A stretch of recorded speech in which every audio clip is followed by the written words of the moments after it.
আমাদের ভালো লাগাতে সকলকে অনেক অনেক অনেক স্বাগত জানিয়ে আমার আজকের গল্প আরম্ভ করছি। আজকের গল্প বাবার পেশা। গল্পটি তাহলে শুরু করি।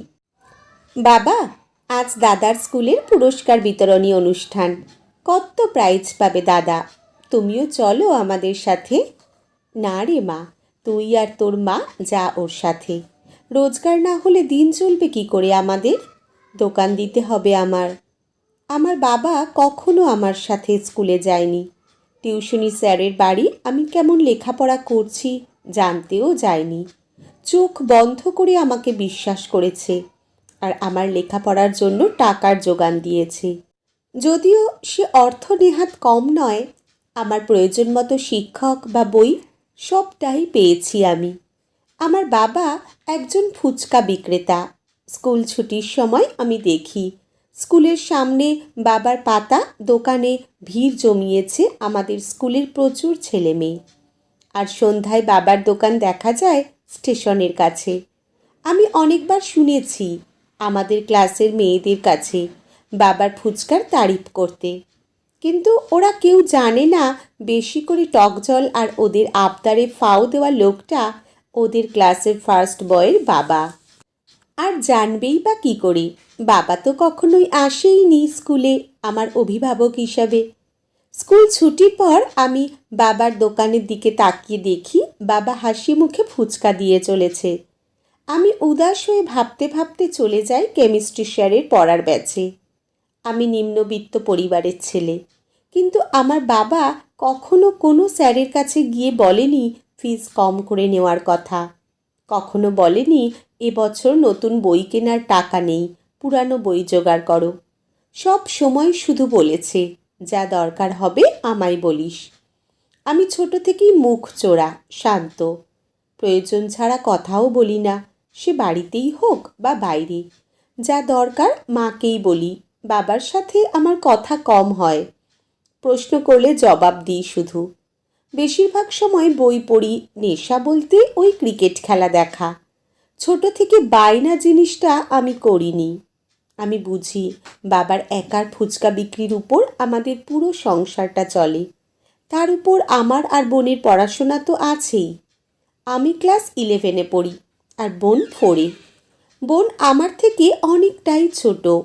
আমার মতো আমার বোনও স্কুলের ফার্স্ট গার্ল। অনেকবার বাবাকে বলতে শুনেছি কষ্ট হোক আর যাই হোক, ছেলে মেয়ে দুটোকে মানুষ করতে পারলেই শান্তি। ওরা ভালো লেখাপড়া করে, আমার তাই সারাদিন পরিশ্রম করলেও কষ্ট হয় না। বাবার ফিরতে রাত হলে আমার ভীষণ চিন্তা হয়। সকালে মাঠে রোদে যখন বাবা ঘাম ঝরিয়ে কোদাল কোপায়, আমি তখন সাইকেল চালিয়ে পড়তে যাই। ঘামে ভেজা বাবার চেহারা দেখে ভীষণ কষ্ট হয় আমার, কিন্তু এই অনুভূতিগুলো আমি কখনো প্রকাশ করতে পারি না। আমার ক্লাস 11-এর দামি বইগুলো কিনে দেওয়ার জন্য বাবা সেবার 15 দিনের জন্য মাটি কাটার কাজে গেল।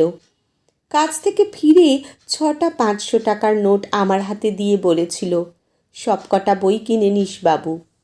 আমি তখন দেখেছিলাম বাবার হাতে লাল লাল ফোসকা, যা দেখে আমার চোখে জল চলে এসেছিল। আমার বোন ওই দেখে কাঁদতে কাঁদতে বাবার বুকে মুখ লুকিয়েছিল। আমি কিন্তু আড়ালে চোখের জল মুছে নিয়েছি, কাউকে দেখতে দিইনি। আমার স্কুলের অনেক ছেলেমেয়েই বলে আমার নাকি ভীষণ অহংকার, ফার্স্ট হই বলে। কারোর সাথে কথা বলি না, সব সময় বই পড়ি। আসলে ওরা জানে না ওই বইগুলো আমার বাবার ঘাম ঝরানো টাকায় কেনা, যার দাম আমার কাছে বন্ধুদের সাথে আড্ডা মারা আর মাঠে নেমে ব্যাডমিন্টন খেলার থেকে অনেক দামি। ওরা জানে না ওদের থেকে আলাদা বসে টিফিন খাওয়ার কারণ, ওরা যখন টিফিন বক্স থেকে বের করে চাউমিন, পরোটা, স্যান্ডউইচ, আমার টিফিন বক্সে তখন পড়ে থাকে 2টো আটার রুটি আর হয়তো একটু চিনি। বাড়িতে আমি কখনো খাবার নিয়ে কোনো অভিযোগ করিনি। বোনটা মাঝে মাঝে বায়না করে, ছোট বলে হয়তো। বোন বাবার খুব ন্যাওটা। ছোটবেলায় বাবাকে কত দেখেছি পুতুল খেলার সময় বোনের পাতা চাপড়ে চাপড়ে বানানো লুচি আর জল আর মাটি দিয়ে তৈরি তরকারির তারিফ করতে।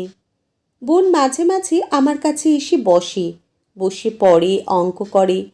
প্রতি বছর পুজোর সময় যখন আমি বোন আর মায়ের সাথে ঠাকুর দেখতে যাই, তখন বাবা কিন্তু যায় না। বলে পুজোটা আমার মতো ফুচকাওয়ালাদের আনন্দ করার নয়, রোজগার করার সময়। সেবার পুজোর সময় বাবার খুব জ্বর হলো। মা বাবাকে দোকান পাততে দিল না। এদিকে আমাদের ঘরে টাকাও তেমন নেই যে দোকান বন্ধ হলেও অসুবিধা হবে না। মা ফুচকা ভেজে রেডি করলো। আমি বললাম, আমিও তোমার সঙ্গে দোকানে যাব মা। বাবা অসুস্থ শরীরেও ক্লান্ত গলায় বলল, ও যে আমার রত্ন গো, আমার স্কুলে প্রথম হওয়া ছেলে ও। ফুচকার দোকান দিলে ওর যে খারাপ লাগবে, ওর সম্মান থাকবে না। আমি এতদিন পর বুঝলাম বাবা এতদিন আমার সাথে যায়নি, কারণ বাবা ভাবে সবাই যদি জেনে যায় আমি ফুচকা বিক্রেতার ছেলে, আমি তাহলে হয়তো লজ্জা পাব। আমার বাবা জানে না আমি তাকে আর তার পেশাকে কতটা সম্মান করি, কারণ আমি আজ যা কিছু তা শুধু ওই ফুচকাওয়ালা বাবার জন্যই। পুজোর সময় মায়ের সাথে দাঁড়ালাম দোকানে। ভালোই ভিড় জমল। দুজনে মিলে দাঁড়িয়ে দাঁড়িয়ে অনেক রাত পর্যন্ত বিক্রি করলাম ফুচকা। এর মাঝে অনেক ছেলেমেয়ে অবশ্য আমার দিকে আঙুল দেখিয়ে তাদের বাবা মাকে বলেছে, এটা তো রবিনদা। কেউ বলেছে, আরে ও তো রবিন, আমাদের স্কুলের ফার্স্ট বয়। আমার তাতে খারাপ লাগেনি অবশ্য। ক্লাসে যে মেয়েগুলো আমাকে বলে আমি তাদের সাথে কথা বলি না, আমি তাদের জিজ্ঞেস করলাম, ঝাল বেশি হবে নাকি কম? ওরা বলল, ঝাল বেশি। আমি তখন ফুচকা দিচ্ছিলাম শালপাতার প্লেটে। মা বলে উঠল, বাবু, তোদের হেড স্যারে যে এদিকেই আসছেন। আমি চুপচাপ দাঁড়িয়ে ফুচকা দিতে থাকলাম। আমার মাথা নিচু হলো না। স্যার বললেন, রবিন তুমি এখানে? আমি বললাম, বাবার শরীর ভালো নেই, তাই মায়ের সাথে আমিই দোকান দিয়েছি। স্যার আমার পিঠ চাপড়ে বললেন, খুব ভালো করেছো বাবা, সবসময় বাবা মায়ের পেশাকে সম্মান জানানোটাই একজন সন্তানের কর্তব্য। সেদিন আমি স্যারের থেকে টাকা নিতে না চাইলেও স্যার আমার হাতে ফুচকার দাম দিয়ে বলেছিলেন, এ তোমার পরিশ্রমের টাকা বাবা, গ্রহণ করা উচিত সব সময়। ওই একটা দিনেই আমি বুঝে গেছিলাম যে ঘন্টার পর ঘন্টা দাঁড়িয়ে থেকে আর লঙ্কা গুঁড়ো হাতে মাখানো থাকলে কতটা কষ্ট হয়। তারপর পুজোর বাকি দিনগুলো মায়ের সাথে ফুচকা বিক্রি করতে গেছি। ফেরার সময় বোনের জন্য এগরোল কিনে আনলেও নিজে 3টে চপ কিনে এনে জল ঢেলে 3জনে ভাত খেয়েছি। কষ্ট করে রোজগার করে মনে হয়েছে এগরোল খাওয়াটা বিলাসিতা। মা আমাকে অনেকবার খেতে বলেছে এগরোল, কিন্তু নিজে খাওয়ার কথা একবারও বলেনি। হয়তো মা আমার মতো করেই ভেবেছে। বাবা সুস্থ হয়ে আর দোকানে যেতে দেয়নি আমায়। স্কুলে অনেকেই জিজ্ঞেস করেছে, স্কুলের সামনের ফুচকা কাকু তোমার বাবা? আমি গর্বের সাথেই বলেছি, হ্যাঁ। সেবার উচ্চ মাধ্যমিকের রেজাল্ট বেরোলো। দেখা গেল জেলার মধ্যে সবচেয়ে বেশি নাম্বার পেয়েছি আমি। প্রধান শিক্ষক ঘোষণা করলেন আমি স্কুল ছেড়ে যাওয়ার আগে কৃতী ছাত্র হিসেবে সম্মান দিতে চান আমার। আমি স্যারের কাছে গিয়ে অনেক সময় কথা বললাম। তারপর বাড়ি চলে এলাম। বাড়ি ফিরে এই প্রথমবার বায়না করলাম আমি, কাল আমাকে ফেয়ারওয়েল দেওয়ার সময় বাবাকে যেতেই হবে। বাবা প্রথমে না না করলেও শেষে রাজি হলো। রাতে জল খেতে গিয়ে শুনলাম বাবা মাকে বলছে, প্যান্টটা ইস্ত্রি করে আনলুম বুঝলে, আমি লেখাপড়া জানি না, এত লোকের মাঝে কি বলতে কি বলবো, শেষে ছেলেটার অপমানিত হতে হয় যদি। আমার মা বলল, না তুমি ভুল ভাবছ, আমাদের ছেলে এমন নয়। মনে মনে বললাম, আমার আরও আগেই এরকম বায়না করা উচিত ছিল। সেদিন স্কুলের ছোট ছোট ছেলেমেয়েরা আমার 2টো হাত ভরিয়ে দিল ফুলে। অনেকেই নিজেদের গাছ থেকে তুলে এনেছে গোলাপ বা গাঁদা। প্রধান শিক্ষক মহাশয় বললেন, আজ আমরা আমাদের স্কুলের গর্ব রবীন দাসের হাতে তুলে দিতে চলেছি সেরার সেরা ছাত্রের সম্মান। আমি স্টেজে উঠতেই চারিদিক থেকে হাততালি শোনা গেল। আমি মাইক্রোফোনটা হাতে নিয়ে বললাম, আজ আমি সেরার সেরা ছাত্র। কিন্তু কার জন্য?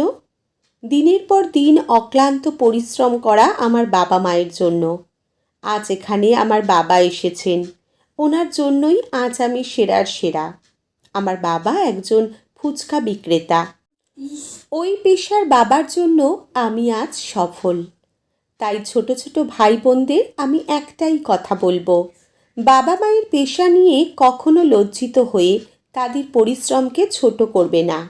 বাবা মায়ের পেশা যাই হোক, গর্বের সাথে বলবে, কারণ তোমরা আজ যা কিছু সব তাদেরই জন্য। আমি বললাম, আমি আমার সম্মান তুলে দিতে চাই দিন রাত পরিশ্রম করে আমাকে সেরার সেরা বানানো বাবার হাতে। আমার বাবা চোখের কোণে জল নিয়ে উঠে এলো মঞ্চে। চারিদিক থেকে শোনা গেল করতালি। আজ আমিও বোনের মতো চোখ ভেজা জল নিয়ে মুখ লুকালাম বাবার বুকে। এই চোখের জলটা আনন্দের। তারপর 1 বছর জয়েন্টের প্রিপারেশন নিতে নিতে অনেকবার বাবাকে সাহায্য করতে গেছি ফুচকা দোকানে। কিছু কিছু মানুষ বলেছে, এত ভালো লেখাপড়া শিখে ফুচকা বিক্রি করছিস? আমি হেসে বলেছি, কষ্ট করে রোজগার করছি, চুরি করছি তো না।